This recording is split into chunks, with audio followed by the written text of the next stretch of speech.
Hi everyone, my name is Rizwan and I will be talking about fiscal federalism and the threats uh, to fiscal federalism in the new India. This is my topic of discussion today. To begin with, fiscal federalism refers to the division of fiscal powers and responsibilities between the central government and the state government within a federal system. In the Indian context, fiscal federalism is governed by the principles outlined in the Constitution of India, which basically delineates the roles and powers of the union government, that is the central government, and the state governments. So the key provisions related to fiscal federalism in the Indian constitution include distribution of taxing powers, distribution of financial resources, borrowing powers, intergovernmental transfers, and financial emergencies. Fiscal federalism in India has faced several challenges over the years, stemming from various political, economic, and social factors. We will be discussing some of the key issues that have contributed to the strain on fiscal federalism in India, which can be seen today. So, first problem is that centralization of power. There has been a trend towards centralization of power in the hands of the union government. Uh, this centralization can limit the autonomy of states in fiscal matters and undermine the principles of federalism.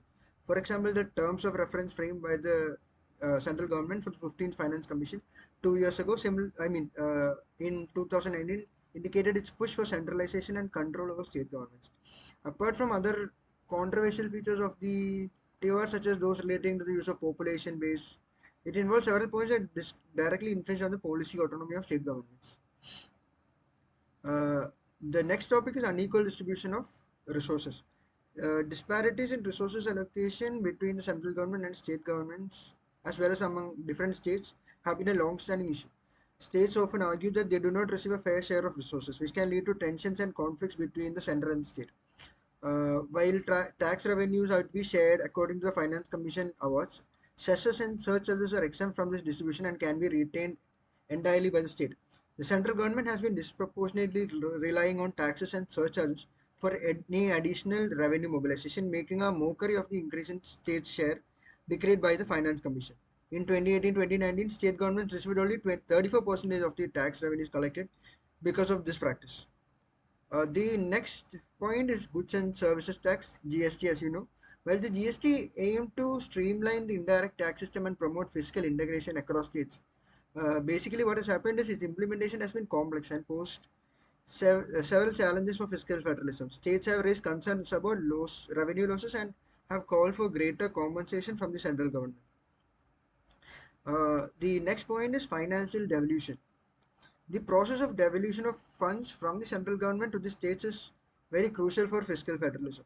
However, there have been debates over the adequacy and fairness of the Finance Commission's recommendations regarding the sharing of central taxes with states. The states lost tens of thousands of crores due to the decreasing share of divisible pool of tax collected by the center. Uh, for example, Kerala's borrowing entitlement as per the center's own criteria has been denied during the fiscal year, and the state was allowed to borrow only 2,830 crore in 2019 against the borrowing limit of 3,966 crore. Uh, Apart from Kerala, even many other non-BJP states have been alleging financial crisis after the center slashed borrowing limits. In 2023, the center cut Punjab's borrowing limit from 39,000 to 21,000 crore.